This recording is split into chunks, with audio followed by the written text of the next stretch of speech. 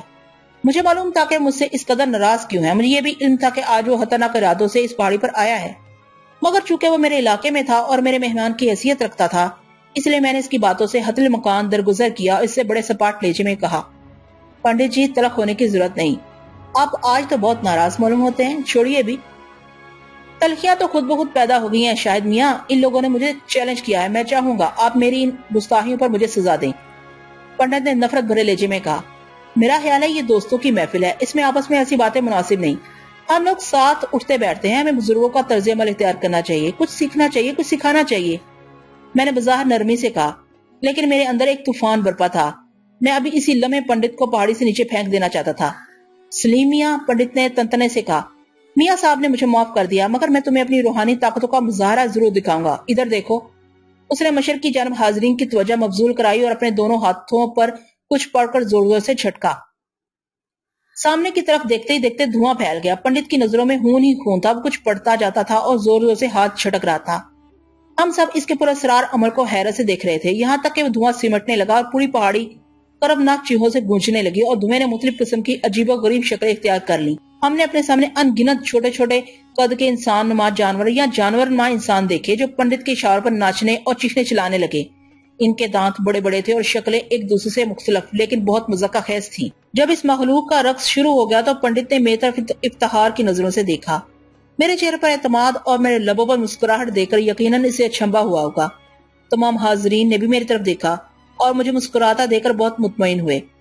سلیم جو وحشت زدہ انداز میں یہ خوفناک منظر دیکھ رہا تھا، اس نے بھی سراسیمہ ہو کر مجھے دیکھا اور میں نے ہاتھ کے اشارے سے مطمئن کر دیا۔ سلیم میاں، یہ سب میرے اشارے کے منتظر ہیں، میں نے برسوں کی تپسیا کے بعد انہیں حاصل کیا ہے، تم نے میری طاقت کا اندازہ لگایا، میرا خیال ہے اب مجھے کچھ کہنے کی ضرورت نہیں۔ کیا تم اور اس قسم کے تماشے دیکھنا چاہتے ہو، یا میں اس ہجوم کو فضاؤں میں غائب ہو جانے کا اشارہ کروں، یا میں اپنی تپسیا کے کچھ اور مظاہرے کروں؟ سلیم نے کہا، ٹھیک ہے پنڈت جی، میں نے دیکھ لیا کہ تم نے کیا حاصل کیا ہے، میں تمہارے اس تماشے سے یقیناً متاثر ہوا، میں اس کی کوئی سائنسی توجیہ کرنے کی کوشش کروں گا، اس کے بعد تمہیں کچھ بتا سکوں گا۔ میں مادے کے غلبے کا قائل ہوں، تمہارا مظاہرہ دلچسپ ہے اور حیران کن بھی، میں اس کا مادی جواز ضرور تلاش کروں گا۔ ابو الحسن اور سارے حاضرین کی نظریں مجھ پر تھی کہ میں اس کے جواب میں کیا کرتا ہوں، مگر میں خاموش رہا۔ میں چاہتا تو پنڈت انکانات کو اپنے جلالی وظیفوں کا مظاہرہ کر کے حیر زدہ کر دیتا، یا میں پہاڑی پر بسنے والے جنوں کو حکم دیتا کہ وہ میرے سامنے صف بستہ کھڑے ہو جائیں اور اپنا اظہار انکانات پر کر دیں، مگر میں نے اس مرحلے پر یہ مناسب خیال نہیں کیا۔ میں نے غیر معمولی برداشت کا ثبوت دیا۔ پنڈت کے اشارے پر وہ محلوق غائب ہو گئی تھی۔ پنڈت سربلند و سرشار نظر آتا تھا۔ شام کے قریب یہ نشست برخاست ہو گئی اور میں نے عصر کے بعد خود کو عبادت میں غرق کر دیا۔ شام تک میں سجدے میں پڑا رہا۔ مغرب کی نماز میں نے اپنے ساتھی اجنا کے ساتھ پڑھی اور ابو الحسن کے گھر پہنچ گیا۔ درشہوار مجھ سے بہت بے جھجک ہوتی جا رہی تھی۔ ابو الحسن بعض اوقات سے تنبیہ کرتے کہ میرا ادب کرنے میں مسلسل کوتاہیاں کر رہی ہے۔ بہت دیر تک ہم تینوں پنڈت انکانات کے مظاہرے پر گفتگو کرتے رہے۔ ابو الحسن میری قوت برداشت پر بہت خوش نظر آتے تھے، لیکن نہ جانے کیوں میں شام ہی سے مضطرب اور بے اطمینان سا تھا۔ میں نے عبادت میں پناہ چاہی، میں نے مراقبے میں اپنے آپ کو مصروف کیا۔ رات کو عشاء کے بعد دیر تک درشہوار کے ساتھ خلافت معمول چہل قدمی کرتا رہا اور میری ہر طرح سے دلجوئی کرتی رہی۔ ہم دونوں غیر متعلق گفتگو کرتے رہے، ادھر ادھر کی۔ آخر میں نے اسے چھوڑا اور میں اپنے حجرے میں واپس آ گیا۔ طوطوں نے شور مچانا شروع کر دیا تھا۔ میں نے ان کے پنجروں میں پانی ڈالا اور پنجرے تھپ تھپاتا ہوا چارپائی پر دراز ہو گیا، اور میں سوچ رہا تھا اپنے متعلق، اپنی زندگی سے متعلق، میاں صاحب کے بارے میں اور انکارنات کے سلسلے میں۔ اچانک مجھے خیال آیا کہ میں نے اب تک روحوں کی طلبی کا وظیفہ نہیں آزمایا ہے۔ مجھے روحوں کو طلب کرنا چاہیے، لیکن میاں صاحب کے ارشاد کے مطابق روحوں کی طلبی کوئی آسان کام نہ تھا۔ ایک نموارت کو شروع میں بہت سے مراحل سے گزرنا پڑتا ہے۔ میاں صاحب نے مجھ سے کہا تھا، ابتدا میں مجھے اس کام میں بڑی تکلیف ہوگی، روحیں آسانی سے قابو میں نہیں آتی، وہ اپنے قدیم جسموں میں آنے سے گھبراتی ہیں اور عالم بالا میں رہنا پسند کرتی ہیں۔ ہر چند بے قرار اور بے چین روحیں اس دنیا فانی کے گرد چکر لگاتی رہتی ہیں، جن کا تعلق اس دنیا سے کسی جذباتی اور روحانی سبب سے ہوتا ہے۔ روحوں کو بلانے کے عمل میں پورا انہماک درکار ہوتا ہے۔ اس کے لیے خوشبوؤں اور خاص قسم کے وظائف کی ضرورت پڑتی ہے۔ تخلیے میں یہ کام مکمل سکون اور کامل توجہ سے انجام دیا جا سکتا ہے۔ شروع میں روحیں محیب شکلوں میں آ کر عمل کو خوفزدہ کرتی ہیں اور عمل کو اس کے ارادے سے باز رکھنے کی پوری کوشش کرتی ہیں۔ خوف کا غلبہ عمل میں ناکامی کا سبب بن جاتا ہے۔ میں نے اس رات روحوں کی طلبی کا عمل کرنے کا ارادہ کر لیا۔ جو وظیفہ مجھے میاں صاحب نے بتایا تھا مجھے یاد تھا۔ میں نے میاں صاحب کی خوشبوؤں کو تلاش کیا، ایک تھالی میں کولے دہکائے اور خوشبوؤں کو اس پر چھڑکنا شروع کر دیا۔ میں نے طوطوں کو ہاتھ کی اشارے سے مکمل خاموش رہنے کی ہدایت کی اور خشوع و خضوع سے اپنے وظیفے کا ورد شروع کر دیا۔ مجھے یاد ہے کہ وہ ایک پرسکون رات تھی، چاند تمام تر توانی سے چمک رہا تھا، پرندے اپنے پنجروں میں خاموش تھے۔ میں خوشبوؤں کے دھوئیں کے درمیان ایک جلالی وظیفہ پڑھ رہا تھا۔ جیسے جیسے وقت گزرتا گیا مجھے احساس ہوا جیسے کمرے میں اندھیرا چھانے لگا ہے، جیسے باہر ایک زبردست طوفان ساری پہاڑی کو تہہ و بالا کر رہا ہو۔ گجرے کی بند کھڑکی کے پٹ اچانک کھل گئے اور روشنی کا وہ واحد چراغ تیز طوفانی ہوا سے بجھ گیا۔ میں نے دوبارہ چراغ جلانے کی کوشش نہیں کی۔ روح زندہ جاوید ہے، روح تو جسم کے زندہ میں مقید رہتی ہے۔ جب جسم ختم ہو جاتا ہے تو روح ابد کی وسعتوں میں گم ہو جاتی ہے۔ سچ تو یہ ہے کہ روح کی زندگی اس وقت شروع ہوتی ہے جب مادی جسم اپنی سرگرمی ختم کر دیتا ہے۔ میں اس وقت سخت روحانی کشمکش میں مبتلا تھا۔ روحوں کے متعلق میں نے میاں صاحب سے اور آخری نشستوں میں بحث کی تھی۔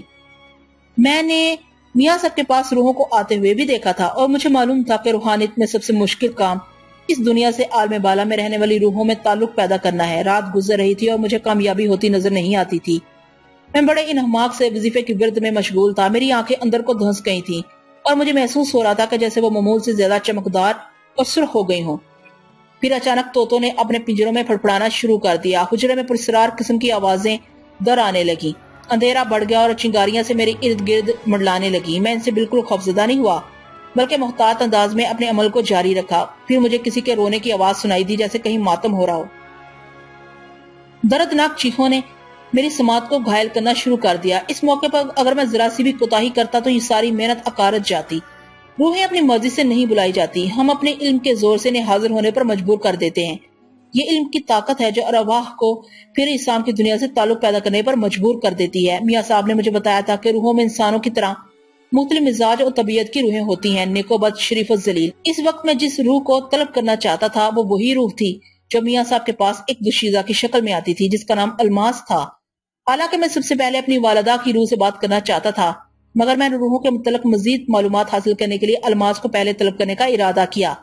لیکن الماس جو میاں صاحب کے ایک اشارے پر حاضر ہو جاتی تھی مجھے بڑے سخت امتحان میں ڈالے ہوئے تھی۔ میری حالت غیر ہو گئی تھی۔ دھوئیں کے سفید بادل عجیب عجیب شکلیں اختیار کر کے مجھے وظیفے میں ناکام بنانے کی صحیح کر رہے تھے۔ جب تیز ہوا کے جھکڑ، طوفان، آگ کے شعلے اور دھوئیں کے مرغولے مجھے آزما چکے تو میں نے محسوس کیا کہ سارا حجرہ لرز رہا ہے۔ طوطوں کو آواز نکالنے کی اجازت نہیں تھی، لیکن ان کی پھڑپڑاہٹ اور بے چینی بتا رہی تھی کہ وہ اس صورتحال سے بہت زیادہ خوفزدہ ہیں۔ میں اپنا وظیفہ مکمل کر چکا تھا۔ میں نے بڑے اعتماد کے ساتھ اپنے ہاتھ بلند کیے اور چھت کی طرف گھور کر کہا، اے مقدس روح، اب حاضر ہو جاؤ۔ میں میاں صاحب کا نمائندہ ہوں اور انہوں نے مجھے تمہیں بلانے پر آمادگی ظاہر کی ہے۔ اب آ جاؤ اے پاک سیرت دوشیزہ، مجھے تم سے ضروری کام ہے الماس، اب آ جاؤ۔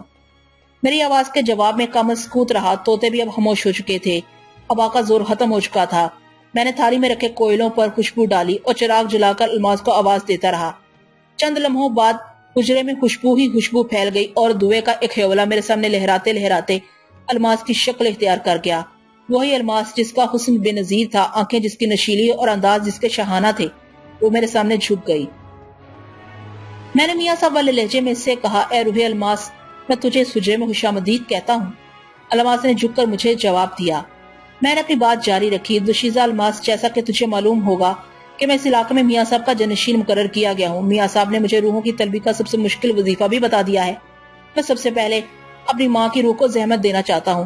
ان کا انتقال میری عدم موجودگی میں ہوا تھا، میں نے دیکھ بھی نہیں سکا، مگر میں نے پہلے تجھے طلب کیا، اس لیے کہ تو میاں صاحب کے طریقہ کار سے واقف ہے اور میں میاں صاحب کے نقش قدم پر چلنے کی صحیح کرتا ہوں۔ کیا تجھے معلوم ہے کہ تجھے یہاں کس لیے طلب کیا گیا ہے؟ ہاں، مجھے سب معلوم رہتا ہے۔ آپ مجھ سے باتیں کرنا چاہتے ہیں، روحوں کے متعلق کچھ حقائق جاننے کے لیے مضطرب ہیں۔ بے شک یہ صحیح ہے، تیری زبان شیریں اور تیرا انداز دل نشیں ہے، تو اپنی زبان سے روحوں کے متعلق کچھ بتا۔ پھر الماس نے مجھے روحوں کے متعلق تمام تر باتیں بتائیں۔ میں دوشیزہ کی اس تقریر دل پذیر کو سنتا رہا۔ مجھے عالم روا کے متعلق تمام حقائق پہلے سے معلوم تھے، لیکن الماس کے لہجے میں شاہانہ تمکنت تھی، اس کے ہاں ایک وقار تھا، یقیناً وہ پہلے کسی شریف اور اعلیٰ خاندان میں پیدا ہونے والے جسم میں مقید ہوگی۔ میں اس سے گفتگو کرتے رہنا چاہتا تھا، مجھے سرور سے گفتگو کر کے جو سکون قلبی حاصل ہوا وہ بیان سے باہر ہے۔ میں اسے نہ جانے کیا کیا پوچھتا رہا اور وہ کسی زندہ جسم، کسی خوبصورت دوشیزہ کے نرم و گداز لہجے میں مجھ سے باتیں کرتی رہی۔ پھر میں نے پوچھا، اے نیک دوشیزہ الماس، کیا میرے حکم پر تو میری ہر خواہش پوری کرنے پر قادر ہے؟ الماس نے جواب دیا، ہاں، مگر روحوں کی بھی معینہ اور مقررہ صلاحیتیں ہیں، وہ زندہ انسانوں سے بہت زیادہ ہیں، تاہم مجھے آپ کا ہر حکم بجا لانے میں مسرت ہوگی۔ میں اس وقت تک آپ کے احکام کی بجاوری کرتی رہوں گی جب تک دوسری ماورائی طاقتیں میرے آڑے نہ آئیں۔ دوسری ماورائی طاقتوں سے تمہاری کیا مراد ہے؟ میں نے تشویش سے پوچھا۔ دوسروں کا علم و فضل، دوسری طاقتور روحیں اور کائنات میں حال کے کائنات کے پیدا کیے ہوئے انگنت مظاہر کسی بھی وقت مجھے آپ کے حکم سے باز رکھ سکتے ہیں۔ ٹھیک ہے، میں نے بڑبڑاتے ہوئے کہا، مجھے معلوم ہے اس کائنات میں ہماری حیثیت کچھ نہیں، ہم جو کچھ ہیں نہ ہونے کے برابر ہیں۔ الماس، میں نے کچھ سوچتے ہوئے کہا، اصل میں نے تمہیں اس لیے طلب کیا تھا کہ میں اپنے ماں باپ اور بہن کی روح سے ملنا چاہتا ہوں، کیا تم اس کا انتظام کر دو گی؟ یہ آپ کا حکم ہے، الماس نے جواب دیا، میں چند ساعتوں کے بعد انہیں تلاش کر کے آپ کے پاس لے آتی ہوں۔ یہ کہہ کر وہ دھوئیں میں تبدیل ہوئی اور غائب ہو گئی۔ میں نے درمیان کا وقفہ بڑے اضطراب میں گزارا، میں اسی طرح بیٹھا رہا، مجھے معلوم تھا کہ الماس کو زیادہ دیر نہیں ہوگی۔ یہی ہوا بھی، الماس میرے باپ کی روح کے ساتھ تھوڑی دیر میں آ گئی۔ اپنے باپ کو اپنے سامنے دیکھ کر میری آنکھوں میں آنسو آ گئے۔ کوئی اور ہوتا تو مرنے والے باپ کو اس حالت میں دیکھ کر لرز جاتا، لیکن مجھے کوئی حیرت نہیں ہوئی۔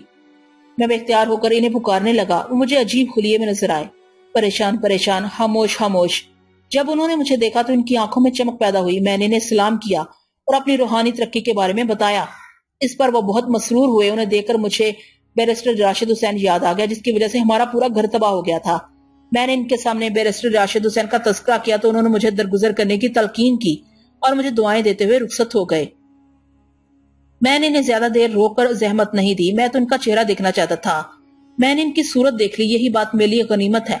پھر میری ماں میرے پاس آئی، اس کا انداز وہی والہانہ تھا۔ اسے دیکھ کر مجھے بہت رونا آیا، میری ہچکیاں بند گئی، میرا جی چاہا میں اسے گلے مل کر بہت روں، میں اپنی زندگی ختم کر لوں، اپنی ماں کے پاس چلا جاؤں۔ مگر میری ماں نے مجھے تلقین کی کہ عالم ارواح سے زیادہ بے بس انسانوں کو میری ضرورت ہے۔ وہ بھی میری اس کامیابی پر بہت نازا تھی۔ اپنی ماں کو دیکھ کر میری کیفیت بدل گئی، مجھے الماس کی موجودگی کا خیال بھی نہیں رہا، بالکل بچہ بن گیا۔ میں نے ماں سے کہا، اماں، تمہیں دیکھ کر میرے زخم تازہ ہو گئے، ہم لوگوں کے ساتھ بڑا ظلم ہوا ہے، میں اس کا بدلہ ضرور لوں گا۔ میری ماں نے بےتابی سے اپنے منہ پر انگلی رکھی اور کہنے لگی، نہیں منو میری جان، اب بدلہ لینے کی ضرورت نہیں، خدا نے اس کے بدلے تمہیں فضیلت کے اس راستے پر ڈال دیا، یہی بہت ہے، تم ہمارے گناہوں کو بخشوانے کا سبب بن گئے ہو۔ خدمت میں عظمت ہے منو، انسانوں کی خدمت کیے جاؤ، اسی میں بڑائی ہے۔ میں نے اشتیاق سے کہا، ماں میں تمہیں گاہے گاہے زحمت دیا کروں گا۔ میری ماں نے مجھ سے وعدہ کیا کہ وہ مجھ سے گاہے گاہے ملنے آیا کرے گی۔ اس کے بعد وہ بھی رخصت ہو گئی، مگر جب میری بہن آئی تو میری قوت برداشت جواب دے، اس کا حال ابتر تھا۔ ایسا معلوم ہوتا تھا کہ اس دنیا سے رخصت ہونے کے بعد بھی اسے سکون نہیں ملا۔ اس کے چہرے پر آج بھی ماضی کی تلخ یادوں کا سایہ لرز رہا تھا۔ مجھے پلکیں جھپکائے بغیر وہ یوں گھورتی رہی جیسے مجھے پہچانے کی کوشش کر رہی ہو۔ اس کا لباس تار تار تھا، جیسے اسے کسی نے نوچا کھسوٹا ہو۔ اس کی آنکھوں سے آنسو بہنے لگے۔ وہ مجسم احتجاج تھی اور اسی لباس میں تھی جب گنڈوں نے اس پر حملہ کیا تھا۔ میری پیاری بنو، میں نے روتے ہوئے کہا، یہ میں ہوں تمہارا بھائی۔ قسمت نے یہی فیصلہ کر دیا تھا کہ ہم دونوں جب ملے تو اس طرح ملے۔ میں شاہد ہوں، زمانے نے مجھے اور تمہیں دونوں کو عزت سے رہنے نہیں دیا۔ تمہیں اس حالت میں دیکھ کر تو میرا دل پھٹا جا رہا ہے۔ میں تمہاری روح کو ضرور سکون پہنچاؤں گا۔ مجھے بتاؤ، میں سارے محلے کو آگ لگا دوں گا۔ غصے اور رکت سے میری آواز بھر آ گئی۔ میری بہن نے اپنی تباہی کی ایک دلگداز داستان ہچکیوں کے درمیان سنائی جو مجھے کسی قدر اکبر کی زبانی معلوم ہو چکی تھی۔ میں یہ شرمناک واقعہ یہاں نہیں لکھ سکتا، بس میرا یہ خونی روداد سن کر اپنے حجرے میں بیٹھنا مشکل ہو گیا۔ میں نے اپنی بہن کو یہ کہہ کر رخصت کیا کہ اب جب تک میں تمہارے اوپر بری نگاہ رکھنے والوں سے انتقام نہیں لوں گا، اس وقت تک تمہیں پھر یہاں نہیں بلاؤں گا۔ اب میں سرخرو ہو کر ہی تمہیں بلاؤں گا۔ اور میری بہن بھی چلی گئی۔ چند لمحوں میں اپنے والدین سے مل لیا، الماس بھی رخصت ہو گئی، میں حجرے میں بیٹھا رہا۔ پوری رات میں نے یوں ہی گزار دی۔ میرے اندر زبردست کشمکش جاری تھی۔ میری عقل اور میرا علم مجھے برداشت اور ضبط کی تلقین کرتا تھا اور میرا دل عقل اور علم کی نفی۔ اس ساری رات میں نے کرب میں گزاری۔ اپنے والدین اور بہن سے مل کر مجھے احساس ہوا کہ میں جس بنیادی مقصد کے لیے میاں صاحب کی اس پہاڑی میں داخل ہوا تھا وہ تو بھول ہی گیا۔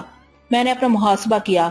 میں شاہد علی، ایک شخص جو اپنی عمر کا بڑا حصہ گزار چکا تھا، جس نے اپنی زندگی کے بہترین دن جیل میں گزار دیے تھے، جس کے ساتھ کتوں کا سا برتاؤ کیا گیا تھا، اس نے اپنی زندگی میں کیا حاصل کیا؟ کچھ بھی تو نہیں۔